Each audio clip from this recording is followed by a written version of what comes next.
Bien. Cher ami. Oui. Oui. Bonjour, Maurice Basquin, Association Égale. Je voudrais évoquer rapidement 3 points. Le premier, pour rebondir un peu sur ce que disait Martine Cerf. Je suis assez étonné que les DU soient financés par le Bureau des cultes. Ça me paraît totalement hors de propos. Le Bureau des cultes, c'est fait pour gérer les exceptions au régime général, le coût du concordat, le coût des différents accords dérogatoires qu'il y a dans les dom-tom. C'est pas fait pour gérer l'université française. Donc, quand le concordat aura disparu et les dérogations auront disparu, le bureau des cultes va disparaître et donc ce financement va disparaître. Ça ne me paraît pas cohérent du tout. Bon. Deuxième point, quelqu'un ce matin, je crois, a dit que des élèves considéraient la laïcité comme une interdiction. Ils ont tout compris. Je veux dire, quand on présente la laïcité avec une parfaite symétrie en disant c'est l'indifférent, enfin c'est pas l'indifférence, quel est le mot, la neutralité de l'État par rapport aux églises et des églises par rapport à l'État, c'est pas complet. C'est vrai, mais c'est pas complet.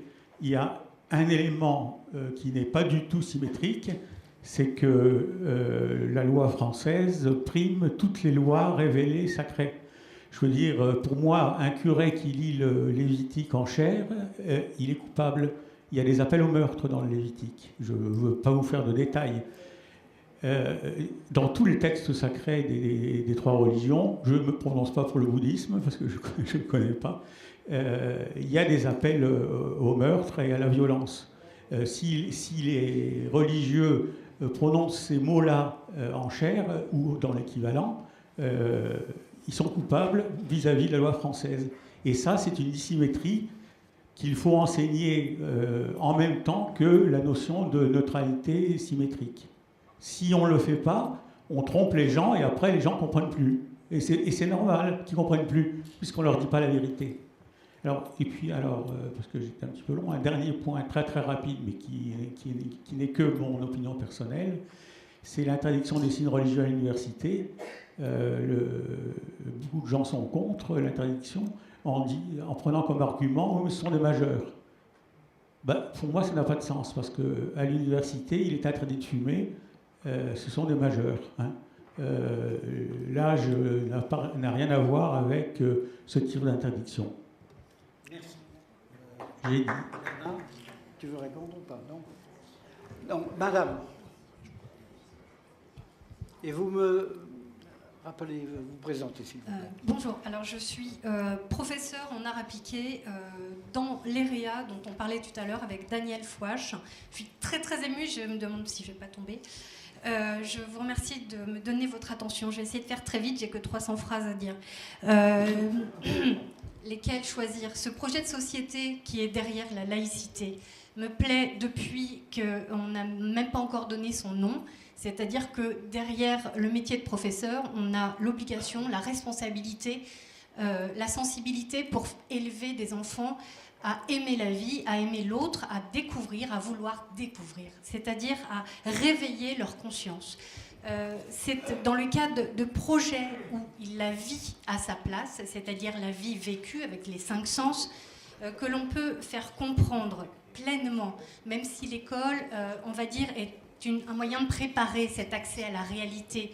C'est un moyen des plus efficaces, mais on va dire que la cerise sur le gâteau, c'est de vivre les expériences réellement. C'est ce que Daniel nous propose et c'est ce que je fais depuis 17 ans. C'est-à-dire la toute petite carrière que j'ai entamée il y a 17 ans fait qu'en rencontrant des gens qui sont profondément laïques dans leur façon de vivre, parce que pour moi c'est un état d'esprit. La laïcité, elle nous habite ou elle ne nous habite pas, mais elle permet à des gens de prouver que par notre capacité à être multiples, par notre capacité à être tolérants, et en cela d'ailleurs, si les professeurs le sont tous, si les encadrants le sont tous, par porosité, les élèves vont le devenir, parce que nous sommes responsables et nous sommes, on va dire, une représentation intrinsèquement de la laïcité, bien sûr, en tant que professeur.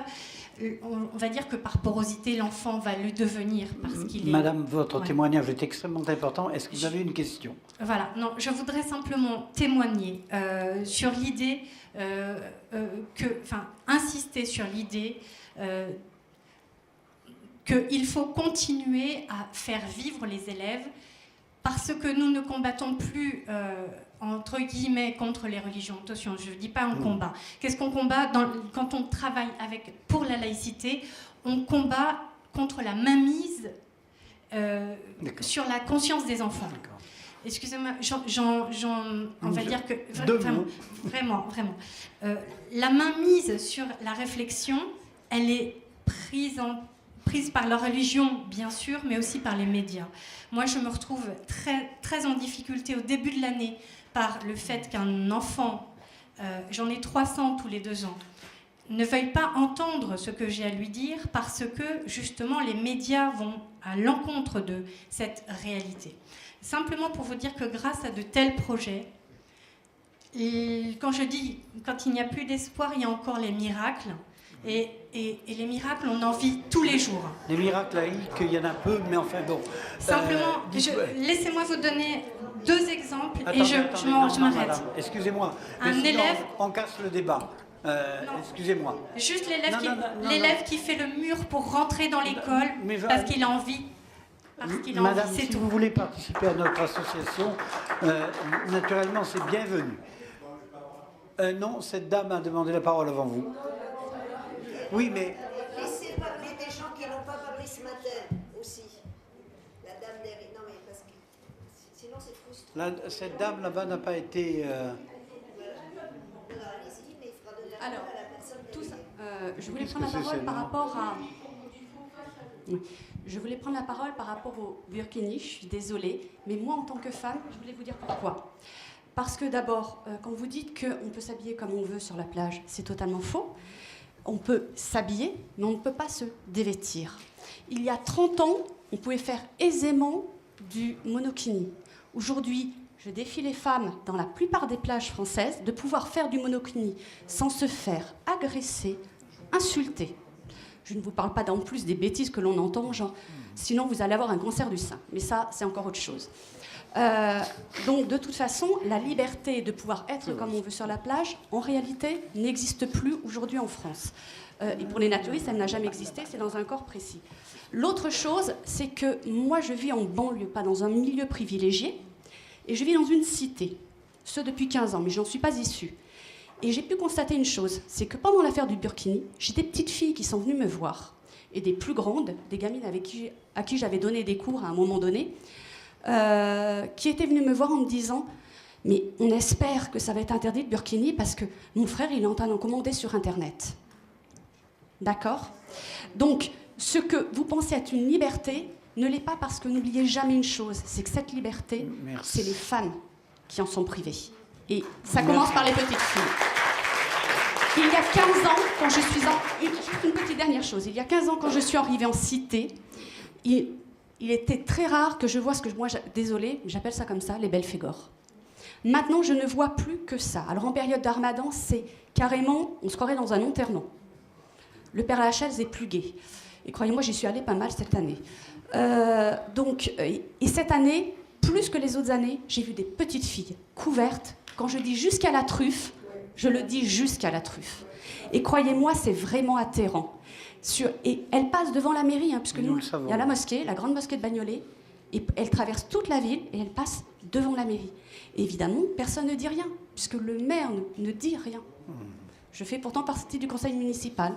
On est 2 à protester contre cela, mais il y a une... Vous parliez tout à l'heure de formation des imams. Moi, j'aimerais beaucoup qu'il y ait une formation des élus communaux, parce qu'il y a beaucoup de gens dans les élus communaux qui ne savent pas de quoi ils retournent sur la laïcité. Vous entendriez ce que j'entends lors des bureaux municipaux, je vous jure, vous tomberiez de votre chaise. Bien, merci beaucoup madame pour votre témoignage. La dame derrière, elle n'a pas pris la parole.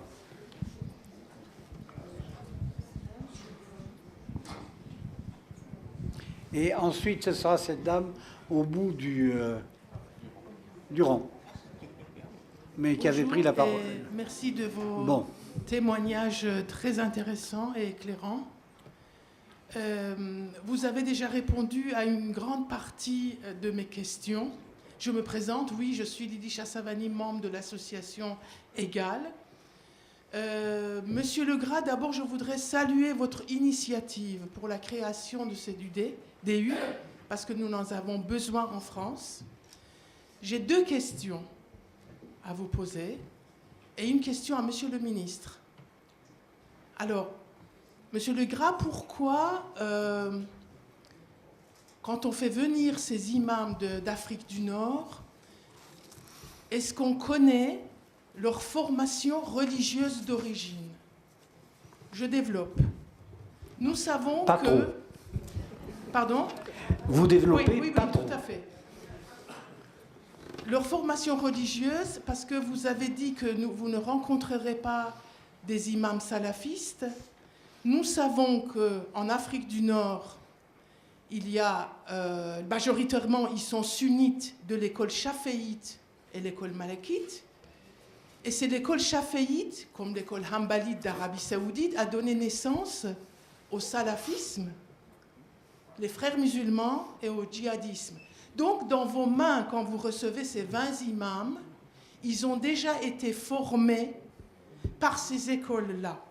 Est-ce qu'il y a un contrôle sur ces formations religieuses avant de venir étudier en France la laïcité? Deuxième question, est-ce que vous pensez que l'islam est compatible en état actuel des choses avec la laïcité?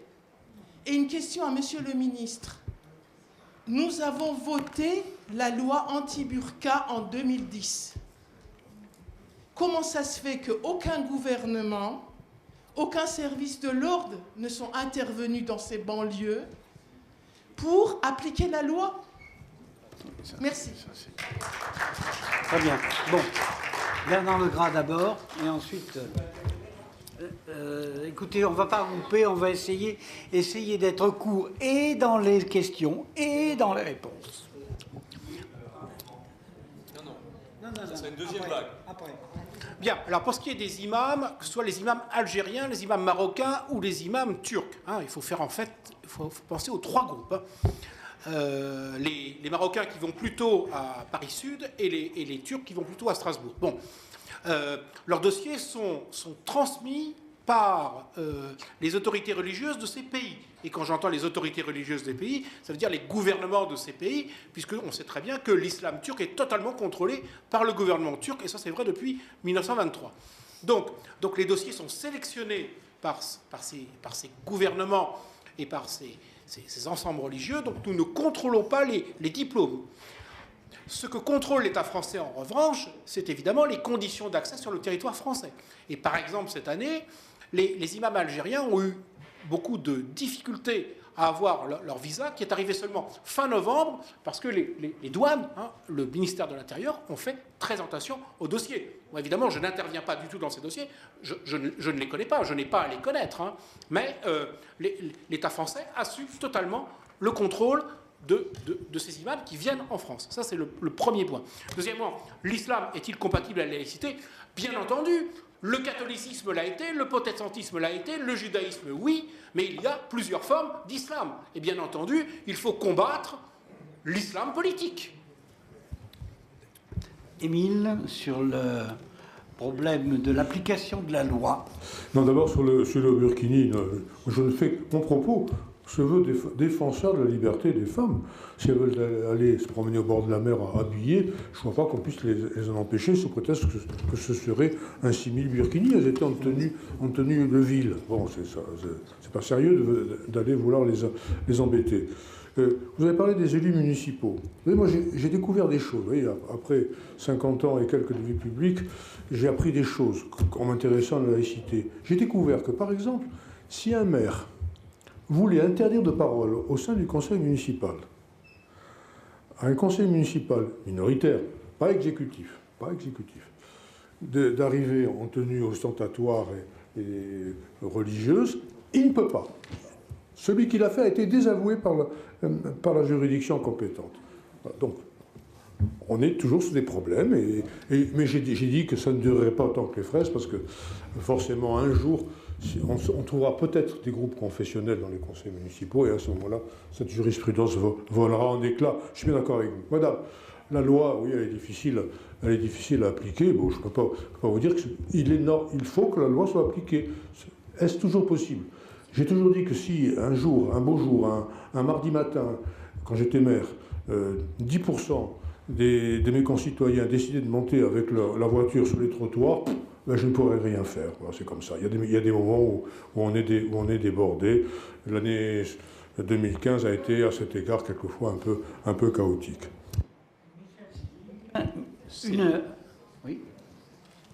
Oui, juste un mot sur le bureau des cultes. Alors, je suis désolé de dire à Maurice que je ne suis pas d'accord avec lui, que le bureau des cultes n'a pas uniquement à gérer le Concordat, puisque le bureau des cultes a été créé en 1911, et à l'époque où le Concordat n'était pas un problème français, puisque le Concordat ne s'appliquait qu'en Alsace et en Moselle, qui n'était plus française à l'époque. Et le bureau des cultes a pour principale fonction d'assurer les relations entre l'État et les associations cultuelles qui ont été créées par la loi de 1905. Voilà. Donc ce qui disparaîtrait, si, à Dieu ne plaise, le Concordat n'existait plus, c'est l'annexe du bureau des cultes qui se trouve à Strasbourg et qui gère effectivement les questions concordataires. Une là, et puis après... Ah oui, pardon. Il y avait la dame là. Il y a eu... Oui. Il y a une dame qui n'a pas de... Oui. Oui, mais elle a eu la parole. Voilà. Elle aussi. Bon, alors voilà. Bon, ben moi, alors, je prends la parole.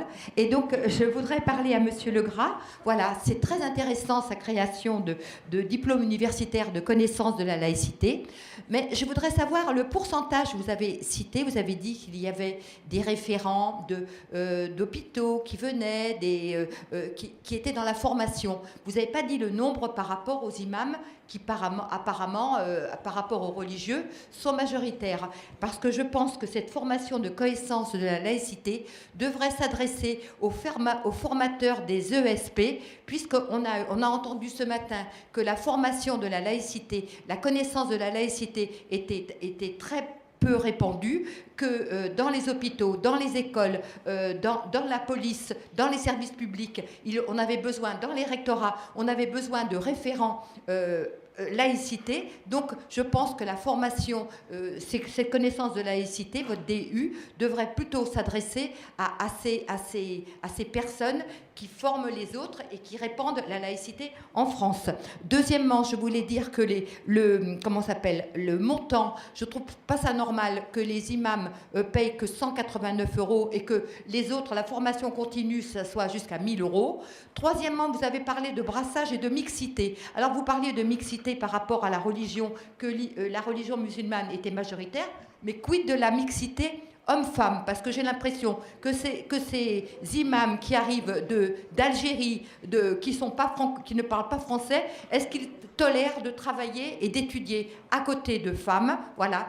Et maintenant, je voudrais faire référence à un débat sur le rapport de la délégation aux droits des femmes que il y avait Françoise Laborde, c'était le 12 janvier, sur la laïcité garantit-elle l'égalité homme-femme, et j'ai entendu le directeur de Sciences Po, Frédéric Mion, qui fait lui aussi une formation des leaderships des communautés de fidèles, à peu près comme vous, ça s'appelle Emouna. Variation de mot amen, a-t-il dit, vous voyez ce que ça signifie, et donc il dit qu'il est indispensable de réenchanter la laïcité, et c'est aussi peu laïque, et moi ça m'inquiète, cette forme. Je trouve que ça serait plus important de former des laïcs à la connaissance de la laïcité. Voilà. Alors je vais prendre plusieurs questions, parce que sinon on n'y arrivera pas. Monsieur, rapide, et puis oui. Madame, là-bas. Très rapidement, donc, juste alors pour...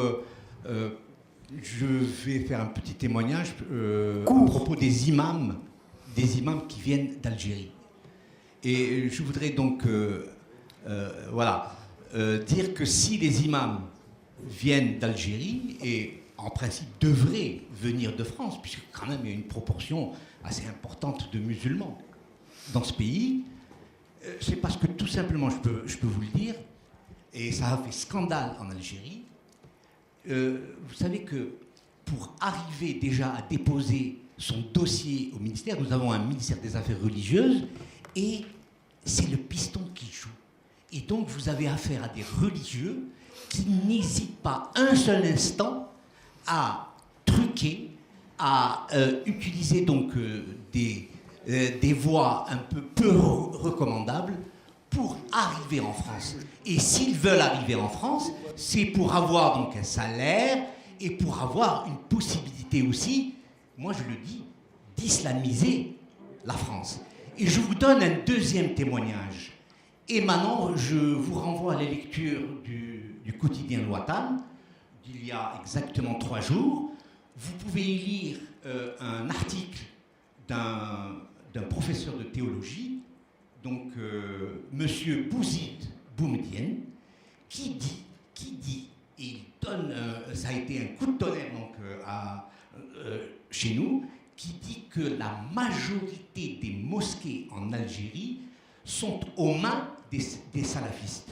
Et nous avons un très gros problème pour remonter la situation. Voilà ce qu'a dit Bouzid Boumediene. Maintenant, je fais le saut en France. J'habite à Saint-Denis. Hier, on se battait à Saint-Denis contre le voile des femmes, porté par des femmes. Aujourd'hui, ce sont des petites filles, des fillettes qui le portent, 5-6 ans. Avant, on se battait pour que l'école publique demeure laïque, puisse évidemment dispenser un savoir et une éducation démocratique, laïque, etc. Aujourd'hui, où est-ce qu'on en est? Je ne sais pas si vous avez vu le documentaire de France 2. Aujourd'hui, nous avons des écoles coraniques clandestines. Et je vous donne une information en première, peut-être que vous ne savez pas, mais aujourd'hui, il y a aussi des crèches clandestines. Et il y en a à Saint-Denis. Donc, j'ai déjà écrit là-dessus, mais personne ne m'entend. Mais je vous donne la petite information. Aujourd'hui, aux petites fillettes, on leur donne des poupées sans visage, comme jouets. Vous pouvez consulter, donc vous pouvez aller sur Internet, pour voir que vous pouvez acheter des poupées sans visage. Pourquoi? Parce que, soi-disant, en islam, la représentation humaine du prophète est interdite. Voilà où est-ce qu'on en est à Saint-Denis. Je dis bien Saint-Denis, ville dont il se trouve à un jet de pierre de Paris.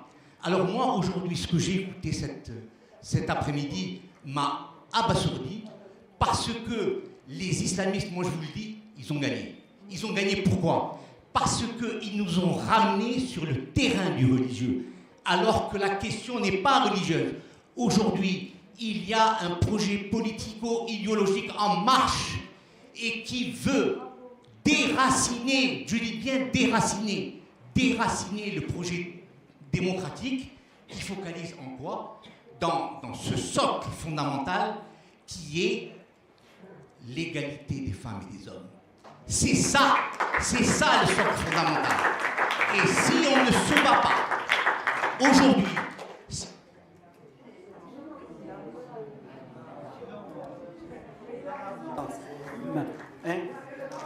c'était très bien.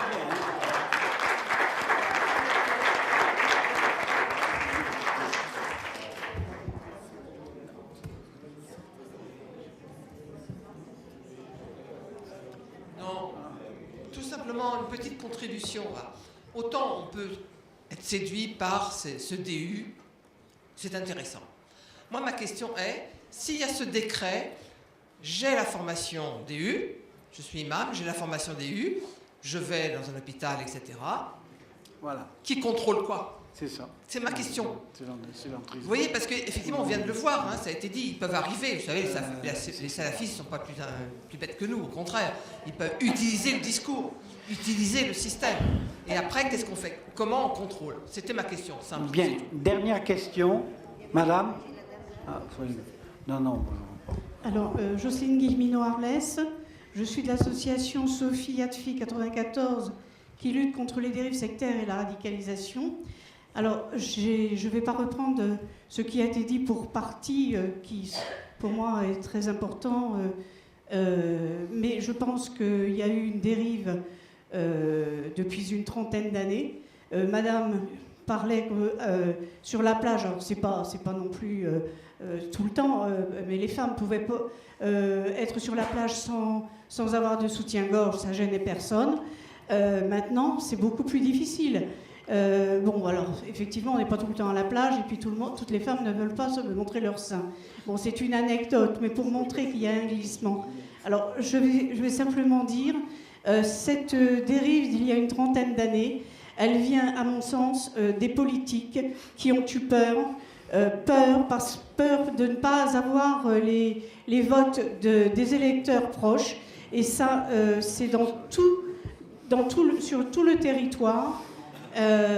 Et donc, il faudrait peut-être, comme il va y avoir prochainement des élections présidentielles plus législatives, peut-être interpeller ceux qui veulent avoir le pouvoir et nous représenter, eh bien, qui nous disent ce qu'ils pensent de la laïcité. Et je pense que c'est absolument capital, parce que la France est vraiment dans une dérive, et malgré quelques petits couacs, je pense que c'est indispensable de revoir sérieusement le problème, et notamment le courage des politiques. Merci. Je donne la parole à Bernard Legras. Je ne sais pas si je vais pouvoir répondre à toutes les questions qui m'ont été posées. Je suis absolument d'accord avec l'intervention, considérant que ces DU doivent être largement ouverts, j'ai envie de dire même prioritairement ouverts, si vous voulez ma conviction profonde, je vous la donne ce midi, aux agents publics, aux agents territoriaux et aux élus qui ont effectivement besoin d'être formés en domaine de la laïcité. C'est absolument clair. Pour ce qui est de la proportion, à Paris 1 l'an dernier, c'était 1 tiers imam, 2 tiers agents civils et publics. Cette année, c'est 50% pour la classe DU elle-même, plus la classe monocolore de ceux qui viennent apprendre le français. Pour ce qui est de la proportion homme-femme, pour les personnels, donc agents civils et publics, on est à 60% femmes, 40% hommes. Bien. Alors pour ce que j'ai entendu pour les imams qui viennent en France, c'est une question absolument fondamentale, avec effectivement la question de la taqiya également, hein, pour parler arabe.